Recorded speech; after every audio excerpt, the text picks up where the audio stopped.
They told you to chase, to be impressive, to always perform.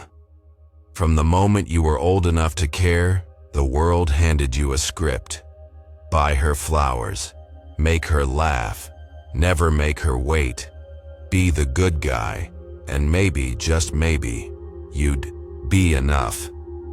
But here's the part they didn't include in that script. Men who follow it still get left. I've seen men with perfect smiles, perfect incomes, perfect lives, ghosted without warning. Why? Because attraction doesn't respond to effort. It responds to energy. There's a reason some men walk into a room and say nothing, yet every head turns. There's a reason some men don't chase and still never go unnoticed. There's a reason she says, "I don't know why I'm thinking about him, but I am." It's not charm. It's not game. It's presence. This isn't a motivational video. It's not a dating guide either. It's a quiet rebellion, a reminder that the most unforgettable men don't try to be remembered. They live by a deeper rhythm, grounded, still, clear, stoic, not cold, warm, but not needy, available, but never chasing. And if you're an older man, someone who's seen enough to know the world has changed, you'll feel this. Because you're not here to play the game anymore. You're here to master it. In the next 30 minutes, I'm going to hand you something most men never receive, the original blueprint.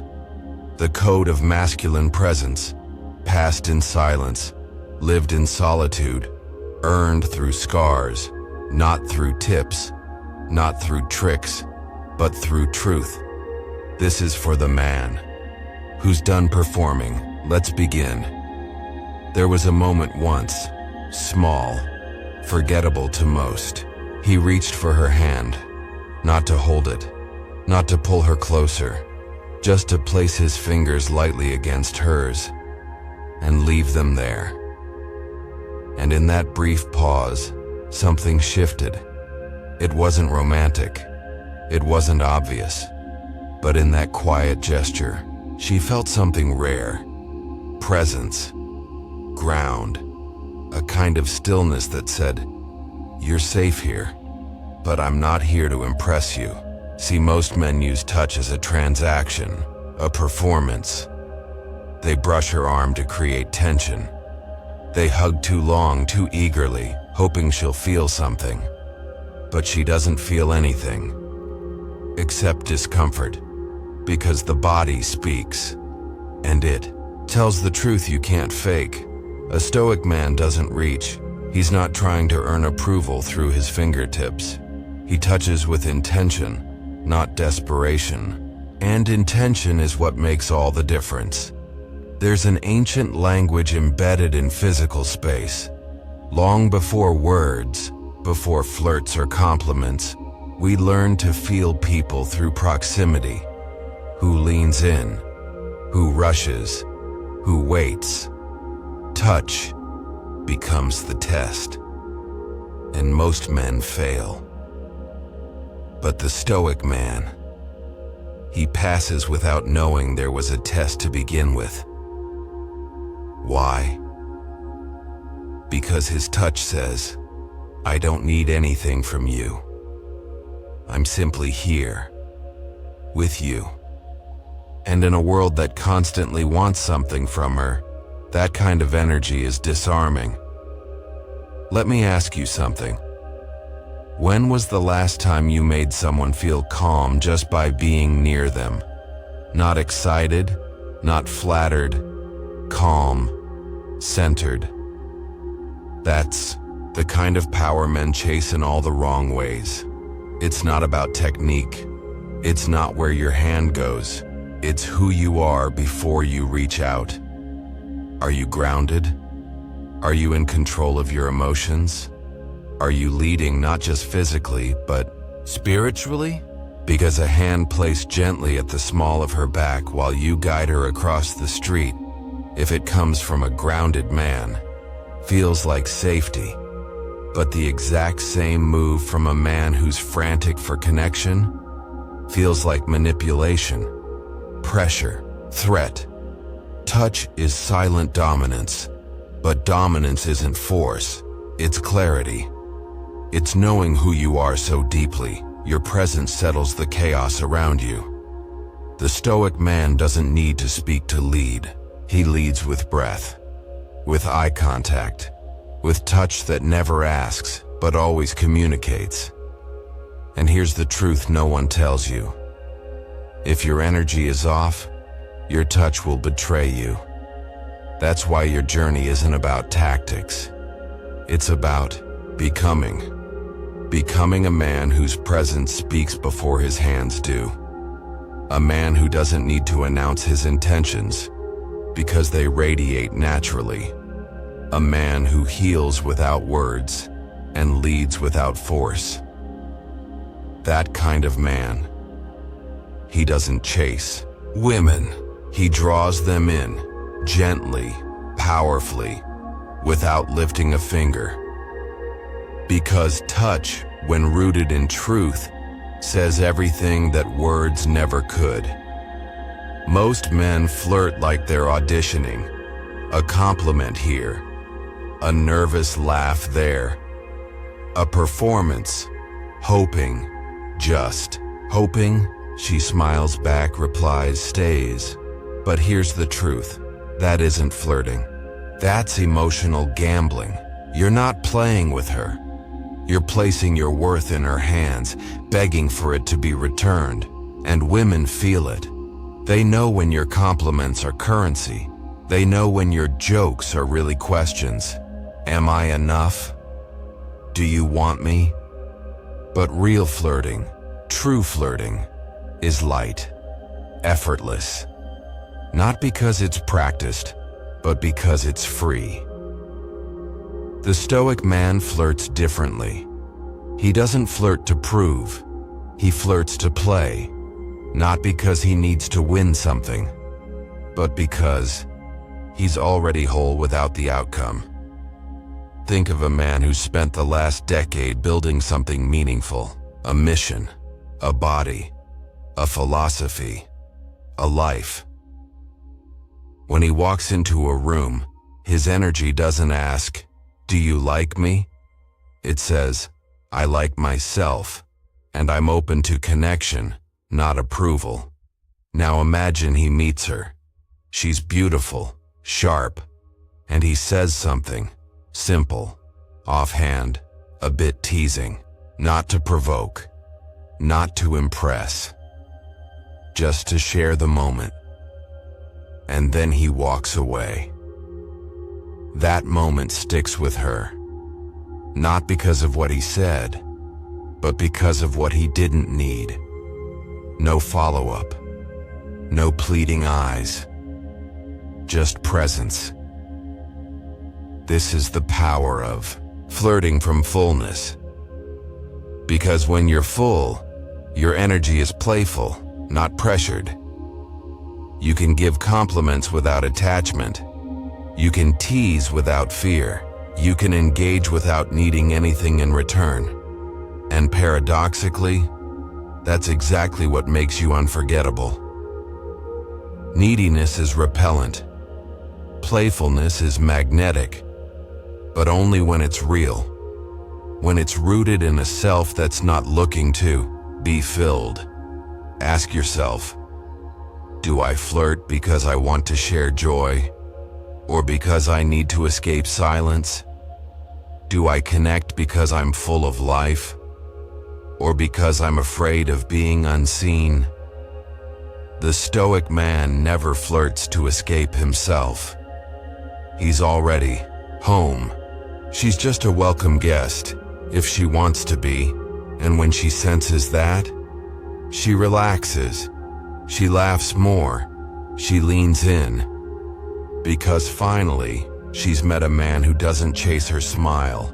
He invites it. He's not trying to win. He's not afraid to lose. He's simply there, alive, grounded, present. That's the kind of flirting she remembers. That's the kind of energy that lingers, not because he tried to charm her, but because he didn't need to. There's a moment you never forget. You're sitting close. Her laughter fades into a softer silence. The world slows. You reach, not to pull her closer, but to gently brush a strand of hair behind her ear. It lasts barely a second, but it says everything. You didn't ask. You didn't perform. You just acted. And she let you. That's the trick. It's not dominance. It's permission. A man who reaches for her hair with aggression, ego, or entitlement, that man makes her recoil. But a man who does it with presence, awareness, stillness, he creates something different. A pulse of emotional intimacy. A breath that says, I see you, I'm here. Because that small gesture, if done right, isn't just physical. It's energetic. It bypasses words. It makes her feel safe. Now let's be clear. This isn't some pickup move. It's not a technique you perform for a result. Because if your energy is off, it will backfire. This gesture only works when it's authentic. And authenticity only comes from emotional grounding. A Stoic man isn't trying to impress. He's not acting from lack. He's present, calm, and fully attuned, not just to himself, but to her, and that's what she feels in that moment. Not the fingers, but the intention behind them. It's a touch that says, I'm not trying to make you feel something. I'm simply expressing what's already here. That's the difference between control and connection. The world teaches men that physical gestures must always be bold, assertive, masculine in a way that dominates. But true strength is often in the gentleness, in the way you know when to move and when not to. A gentle touch, too. Her hair, done from a place of emotional steadiness, invites her to open. Not because she has to, but because she feels safe enough to. Think about it. When was the last time someone touched you with no expectation, no urgency, no tension, just honesty? That's what this gesture represents, not seduction, but attunement. The Stoic man knows real connection is subtle. A look, a pause, a breath, a hand through her hair, not claiming her, but simply being there. And here's the deeper truth. When you're that kind of man, she doesn't remember the words you said. She remembers how she felt. She remembers the moment you touched her, not to take, but to share. That's power. Quiet, unforgettable, rooted power. And that's what makes her want to stay. But here's something few men understand. It's not just about whether you can touch her. It's about why you do it. Most men are taught to interpret her smile or lean in as a green light to escalate. But escalation isn't the goal. Connection is. A Stoic man never rushes the moment. He allows time to breathe. He listens not just to words, but to energy. He doesn't touch because he's excited. He touches because he's centered. That's what makes the hair touch so disarming. It's never forced. It's never too soon. It arrives like a whisper. When the space between you softens. When her guard lowers, not because she's impressed, but because she feels safe. And it's that safety, rare, precious, quiet, that opens something in her heart. Why? Because most women don't experience that with men. They experience hunger. They experience pressure. They experience attention wrapped in expectation. but not presence. Presence says, I'm not here to take, I'm here to experience. With you. That alone changes everything. I once knew a man, older, composed, deeply rooted in himself. He'd been through marriage, war, heartbreak, triumph. And when he was with a woman, he never chased. He simply observed. And when the time was right, when the silence felt warm instead of awkward, he would reach out and gently tuck a strand of her hair behind her ear, and every time, she'd melt. Not because it was suave or calculated, but because it was real. That's the truth of this touch. It's not a strategy. It's an expression of the life you've built within. The stronger you are inside, the gentler you can be outside. And she feels that. The paradox of masculine energy, capable of force, choosing grace. So don't underestimate this gesture. It's more than fingers through hair. It's the message underneath. I don't need to impress you. I don't need to prove anything. I'm simply here, fully. And that's the kind of man she never forgets. It happens in the smallest moments. You're walking side by side. She pauses to look around. You glance ahead, notice the opening door, the crowd, the movement. And with quiet ease, your hand touches the small of her back, just enough pressure to say, this way. Just enough presence to say, you're safe. She doesn't flinch, she doesn't question, she follows. That's not dominance, that's leadership. And it's the kind of leadership that speaks volumes without saying a single word. Because most men don't lead anymore. They persuade. They ask for approval. They hesitate. But a Stoic man doesn't second-guess his presence. He notices the room. He reads the energy. He guides, not because he needs to feel in control, but because he already is. The back touch is not about ownership. It's about orientation. It tells her gently but firmly, I've got you. I know where we're going, and I'm not afraid to lead. And you'd be surprised how many women crave that, not because they're weak, but because true strength creates freedom. And the man who leads from calm intention gives her permission to relax. Let's be real. In today's world, most women are exhausted. They carry masculine energy all day, making decisions, solving problems, staying sharp. They rarely get the chance to soften. So when she's with a man who doesn't need to compete, who doesn't fumble or force, when he places his hand gently at the base of her spine, it's not just a gesture, it's a signal. You can breathe. Here, you don't have to be in charge right now. And that's intoxicating. But here's the secret. This only works if your energy is aligned. If your hand trembles with desire or arrogance, she'll sense it. If you touch her to prove something, she'll pull away. The back touch only works when it comes from wholeness. From a man who leads not with fear, but with direction.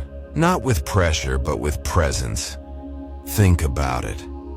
You don't need to say, let's go. You don't need to pull. You simply place your hand, and she follows. Not because she's being controlled, but because she trusts you. She trusts. The man who sees more than just himself. The man who sees the environment, anticipates the moment, and moves with certainty. That man doesn't need to dominate. His clarity leads the way. And yes, sometimes The hand never even touches. Sometimes it's just a gesture, an open palm near her back as if to say, "After you." And even that is enough, because real leadership doesn't always need contact.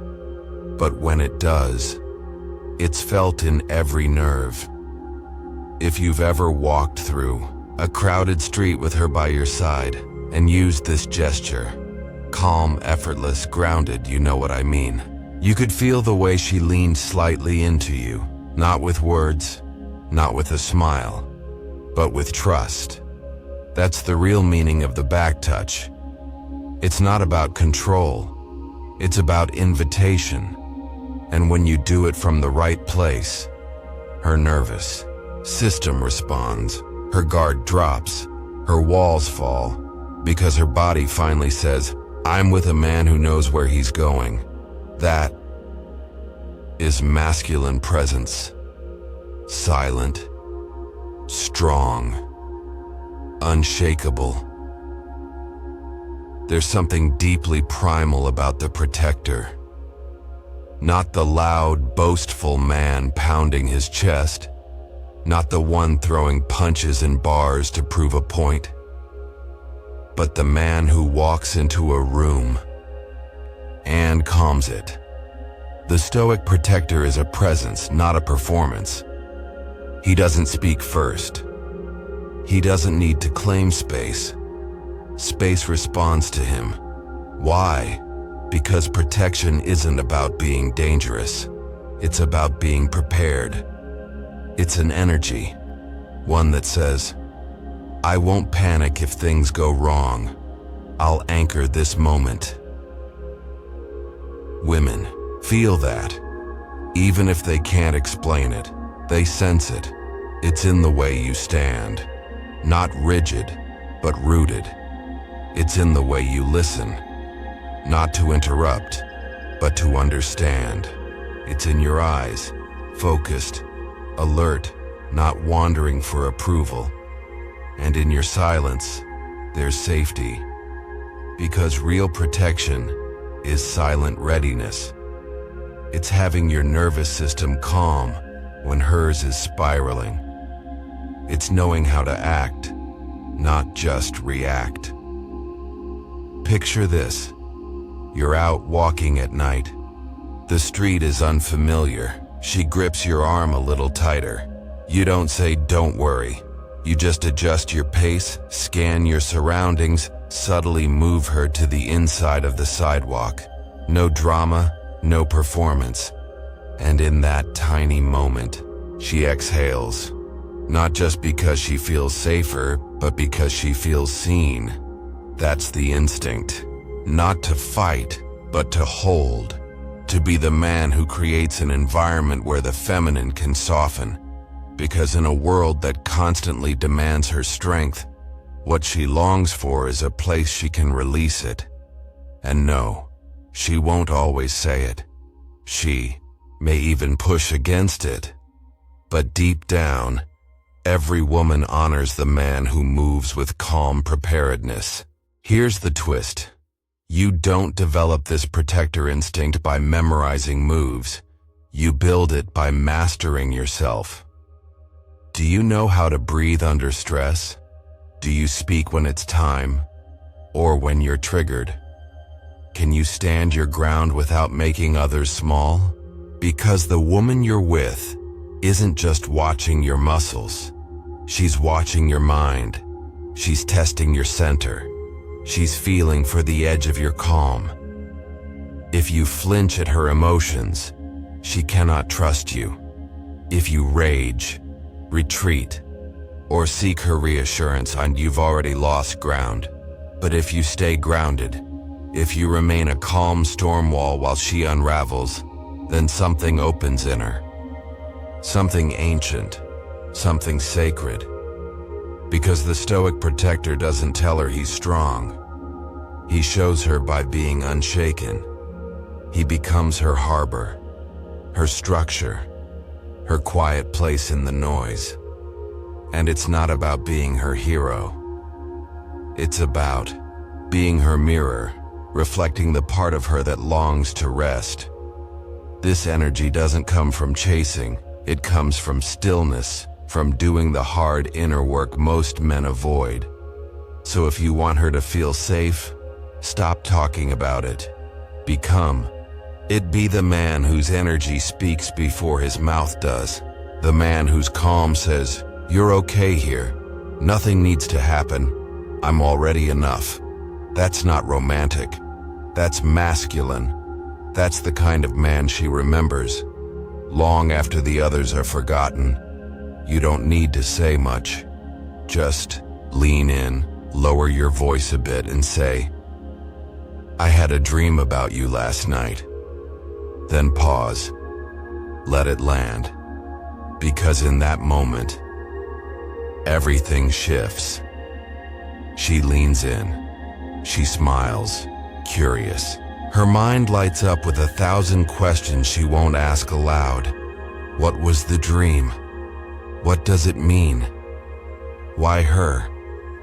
This is the power of subtle psychological imprinting. It's not manipulation. It's not a line.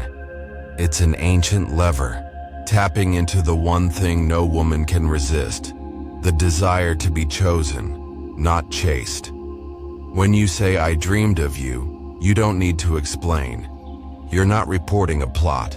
You're planting a seed, one that grows in the soil of her subconscious.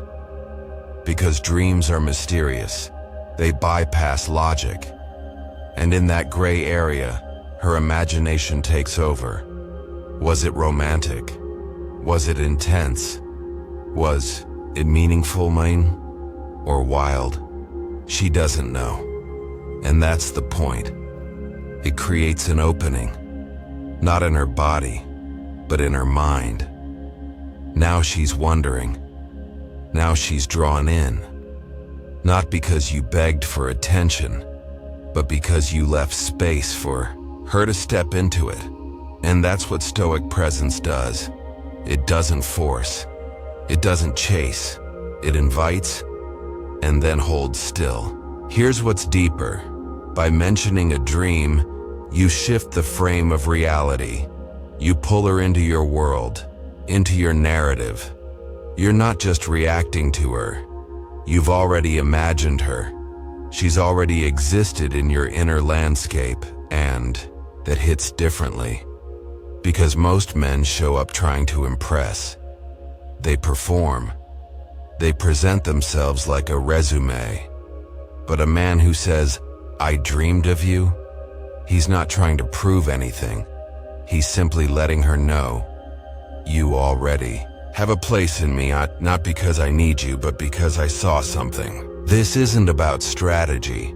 It's about stillness with intrigue, mystery without effort. Think of the most powerful moments in your life with women. Were they filled with noise and trying? Or were they built on pauses, glances, subtle shifts? In tone, real attraction doesn't live in volume. It lives in suggestion. And "I dreamed of you" is one of the most powerful suggestions you can make. But only if it's said from a place of inner calm. If you say it nervously, it falls flat. If you say it to provoke a reaction, it becomes empty. But if you say it slowly, meaningfully, then walk away or change the subject. That's when it works. Because now, she's sitting with it, turning it over in her mind. You've created a mental hook, and she's replaying it, wondering what role she played in your dream. The Stoic man doesn't try to win. He simply builds moments, small, unforgettable, intimate moments that lodge themselves in a woman's memory. And the dream trick? It's one of those. So next time you want to leave a mark, don't reach. Just say, "I had a dream about you." And then smile. Let the silence speak for you, because presence isn't always about what you do. Sometimes it's about what you don't explain. And that's where real power lives. It's just facial hair, right? That's what most people think. But to the trained eye, to the subconscious mind, a beard whispers something ancient, something primal, something undeniably masculine. You see, before the beard became a fashion statement, it was a signal. It marked the transition from boyhood to manhood. It was nature's way of saying, this man has strength. This man has survived. And deep down, women still feel that. They may not say it out loud. They may joke about clean-shaven guys or swipe right on someone with a fade and a jawline. But something happens when they stand next to a man with a full, well-kept beard. There's a subtle shift in the air, because the beard doesn't just say masculinity. It says grounded, mature, unbothered. Let's be clear, not every guy with a beard has stoic energy. But when a stoic man wears a beard, it amplifies everything he already embodies. Patience, restraint, discipline. A beard isn't rushed. You don't wake up with it. It takes weeks, sometimes months, of quiet growth. And that's the metaphor most men miss. You're not just growing hair. You're building symbolic presence. You're telling the world, I'm not chasing trends. I'm becoming timeless. There's a reason religious leaders, warriors, kings, from ancient Sparta to modern monks, embraced the beard. It wasn't just aesthetic, it was spiritual. It carried gravitas, and women feel that. They don't analyze it. They just respond, because a beard paired with calm eyes and a grounded voice says, I'm here. I'm not trying. I've already arrived. And in a world filled with noise and effort and try-hard energy, that hits differently. Now let's talk about why it works psychologically. Facial hair subconsciously signals testosterone, a marker of biological strength. Wisdom, associated with experience and age. Self-control, because only a disciplined man can keep it clean, intentional, not wild. Women aren't looking for chaos. They're not drawn to boys who still need to prove themselves. They're drawn to men who own themselves. And sometimes, all it takes is a beard and the posture to match. But remember, this is not about growing a beard to get girls. That's surface-level thinking. The beard is just a mirror. It reflects what you've been building on the inside. If you grow a beard but still seek approval, chase attention, or overcompensate, it means nothing. But if you grow it as a symbol of stillness, of silent power, then it becomes a frame she can feel, a frame that makes her pause and look twice. It's not about being trendy, it's about being timeless. So whether your beard is short, long, full, or faded, let it match your essence. Let it say, I know who I am, and I didn't rush to become him. That's the beard advantage, not in the hairs, but in the man underneath. Not every impact is made by presence. Some are carved by the way you leave, and when done right, your exit can echo louder than your arrival ever did. This is the exit scar. It's not about ghosting. It's not about manipulation. It's about leaving intentionally, when the moment calls for it, with your dignity intact, and your silence carrying the full weight of your internal peace. You see, most men stay too long. They explain too much. They seek validation for their departure. One last text, one final call, a desperate attempt to be understood. But not the Stoic man. The Stoic man understands that not every door needs to be closed with a sound. Some are meant to drift shut in silence and stay that way. He knows that clarity within removes the need for explanation without, because real power doesn't scream. It doesn't chase. It simply steps away, and in doing so, leaves behind a space that cannot be filled. That space, the absence, becomes the scar. And here's the paradox. Women often feel the deepest emotional pull, not when a man shows up dramatically, but when he disappears with certainty. Not anger, not coldness, just quiet conviction. It's the kind of departure that makes her question, not because he wanted her to, but because he didn't need her to. That's what's unforgettable. Because we're conditioned to associate love with effort, closure, and emotional fireworks. But some of the deepest loves, the ones that haunt, are the ones that ended without a final scene.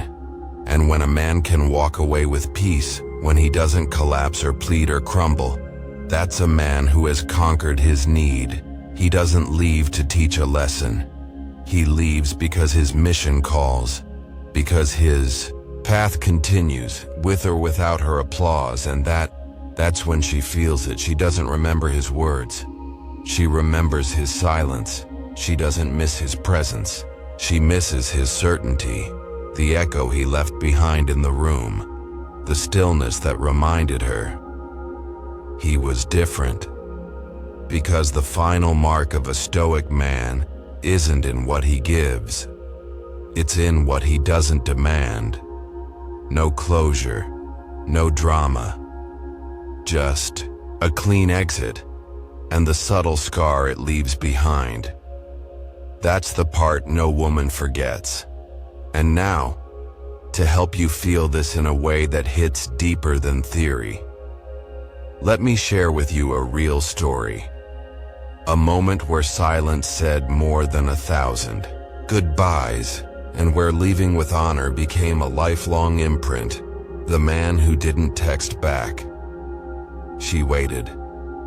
Not for hours, not for days, for weeks. She replayed his last words. Calm, simple, steady. Take care. No anger, no emotional scene. Just presence, then absence. He didn't block her. He didn't post cryptic quotes. He didn't reach back for closure. He just disappeared like a man with a destination. At first, she brushed it off. I guess he wasn't that serious. But deep down, she knew better. Because he was serious, not with his feelings, but with his standards. He didn't leave because he was weak. He left because the peace he built inside was louder than any chaos he tolerated outside. And now, every time she walks into a room and sees a man trying too hard, every time her phone lights up with meaningless messages, every time silence surrounds her, she thinks of him. The man who never chased, never begged, and never looked back. And in that silence, she hears the loudest thing of all. He meant it. In a world obsessed with noise, performance, and proving, the Stoic man rewrites the script. He doesn't chase approval. He doesn't beg for attention. He doesn't live to impress. He leads. He holds. And when necessary, he walks. Because real power isn't loud. It's calm. It's the presence that lingers long after he's gone. It's the discipline to hold your truth when everything around you begs for compromise. You are not here to be everyone's favorite. You are here to be undeniably yourself. That's why she remembers you. Not because you tried harder, but because you didn't need to. The modern Stoic doesn't dominate the world. He masters himself, and From that mastery, everything else aligns, so let them wonder. Let them feel the absence. Let your silence become your signature, because at the end of it all, it's not about being unforgettable to her. It's about being unshakable to you. You don't need her to remember you, but she will. In a world obsessed with noise, performance, and proving, the Stoic man rewrites the script. He doesn't chase approval. He doesn't beg for attention. He doesn't live to impress. He leads. He holds. And when necessary, he walks. Because real power isn't loud. It's calm. It's the presence that lingers long after he's gone. It's the discipline to hold your truth when everything around you begs for compromise. You are not here to be everyone's favorite. You are here to be undeniably yourself. That's why she remembers you. Not because you tried harder, but because you didn't need to. The modern Stoic doesn't dominate the world. He masters himself. And from that mastery, everything else aligns. So let them wonder. Let them feel the absence. Let your silence become your signature. Because in the end, it's not about being unforgettable to her. It's about being unshakable to you. If this message hit home, don't keep it to yourself. Subscribe to Golden Compass Stoic for more truth like this, quiet but powerful. And remember, you don't need her to remember you, but she will.